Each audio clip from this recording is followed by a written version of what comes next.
Well, 10th group. Let's start with the continued part of the lesson, that is your jazz poem 2. How has page number 107?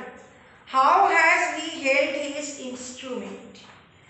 Now, with the neck, with the coat hanger, it tied from the neck and sometimes lifting up in this way so that lips to be seen by the people that he is going to put the tuning in the alto saxophone and he is playing it sincerely. People are listening it. Read lines from 29 to 41.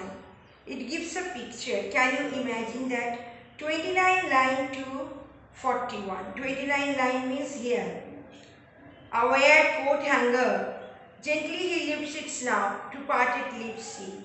To tell all the world that he is a black man, that he was sent here to preach the black gospel of jazz, now preaching it with words of screaming notes and chords. He is no longer a man, no, not even a black man, but who is he? He is actually a bard.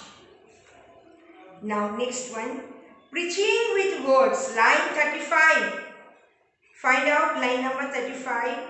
Now preaching it with words of screaming notes and chords. He is no longer a man, no, not even a black man, but yeah, a bird, one that gathers his wings and flies. What does it stand for here? That one. Now preaching it with words of. Preaching it means preaching black gospel of jazz. Next one. He is no longer a man. Who else is he supposed to be? If he is no longer a man, he is no longer a man. He is a bird flying higher in the sky, open sky, and his tuning prevails all over, the very sweet music. Now read the last 10 words of the poem. You may observe a change in the tone. What is that about? Last 10 words, you see. Again, a black man finds himself, come back. He flies away, high. His wings and flies, gathers, a bird, etc. So these all words show that some changes means here reflect that he is not a man. He is a very different someone. Just like a bird flying up higher in the sky, open sky, and with full liberty and freedom, playing the tune in the saxophone, and people are all spellbound whenever they are listening the music. It's really splendid, marvelous tune, wonderful music. Page 108. Read and appreciate.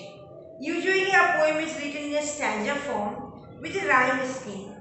So here generally you will not get the rhyme scheme if you read the whole poem. You read on. If you find anything extraordinary, you will ask me or you will share with me. Refer to the last stanza of Jazz Poem 2. Do you find anything extraordinary in the shape of the poem? Yes. Totally, you see last paragraph in a different way, higher,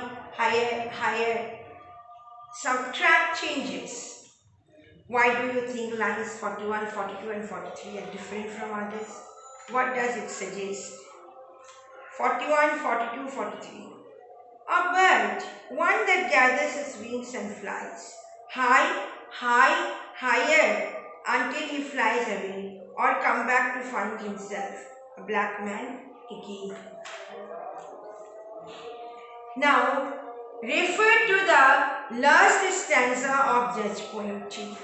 Last stanza, screaming notes and chords. He is no longer a man, no, not even a black man, but yeah, a bird, one that gathers his wings and flies higher, until he flies away or come back to find himself, a black man again.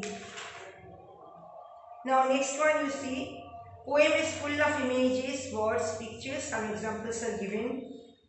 Wrinkled old face, sagging stomach, run-down shoes with paper put on it, wear coat hanger, black gospel of church. These are all the full of images, what pictures portrayed in this poem. So keep on reading the poem one time, two times, three times. You will obviously understand the poem. You read and appreciate, then you recite and enjoy. Page number 109. Seal, S-E-A-L, by William J. Smith. See how he dives from the rocks with a zoom. See how he digs through his watery room. Past crabs and eels and green seaweed, past flaps of sandy minnow feet. See how he swings with a swerve and a twist, a flip of the flipper, a flick of the wrist. Quicksilver quick, softer than spray, down he plunges and sweeps away. Before you can think, before you can utter words like dill pickle or apple butter, back up he swings, past stingray and shuck, out with a zoom, a hook, a buck. Before you can say whatever you wish, he plops at your side with a mouthful of fish. So it's diving seal, S-E-A-L, silfish. You will see. And then how nicely playing and catch old fish and again coming out. That's all about seal. That is the poem written by William J. Smith. After this unit 6 play will start. In my next video class 10, I will start play unit 6, that one, The Discovery by Herman Wood. It's a big play, a drama with lots of characters.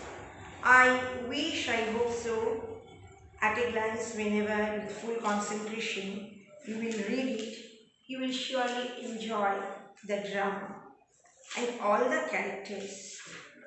All characters are right according to their choice. So you have to get interest and you have to understand all the characters whenever you are going to read this drama. That is Herman Wood, The Discovery. In the very beginning you will see, before you read, you will see 3 types of people. 3 types of people here. And obviously the cans, the can'ts, the won'ts. This means, the cans means automatically who can do it. Who can do it. And the can'ts means who cannot do it. And then the won'ts means who won't be able to do it. So many examples given here. They are always confident of their ability. They are always confident of their ability. They think they are too weak to take up the challenge. They are able but unwilling to take up any challenge. They like risk-free job. They are spirited and determined. They are always overruled by the consequences of the challenge. They are by nature lazy and easily satisfied. They are fit to rule, they think. They lack confidence in themselves. Nothing can stop them from reaching their goal. They always say it is highly impossible. They are optimistic. Thank you children, class 10. You go through it now, all the points. And in my next video lesson, I will start Unit 6, The Discovery by Herman Wood.